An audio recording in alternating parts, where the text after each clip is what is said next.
Imagine you're surrounded by masterpieces every single day, and you're the one responsible for them. Come check out our paintings lab to see what that might feel like.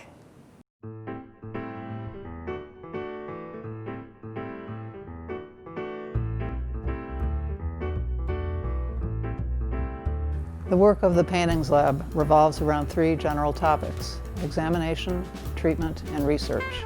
We use many types of tools and equipment to examine paintings to determine the condition and materials used both by the artist and former conservators. Magnification is vital to this process. Here are just a few projects that Dean and I are working on. This small landscape by the French artist Jerome has an old varnish coating that has turned yellow from age, obscuring the beautiful blue sky and violet tones in the mountains. Here the varnish is being removed under a microscope to prevent damaging the delicate paint surface.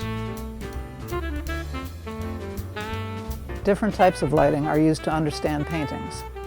Before treatment, examination under ultraviolet light showed that the varnish of the small Corot landscape was likely natural resin. This was confirmed by sampling and analysis.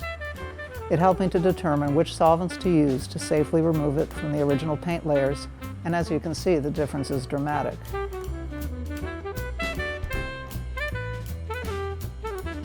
X-rays give us information about the makeup of the support and any changes made to a painting. The X-ray of Gentileschi's masterpiece, Danae, reveals it is two pieces of twill weave fabric with a seam at the center. It also shows no major changes to the figures in the composition, since it is the second version of this subject that he painted, and he was simply copying his own work.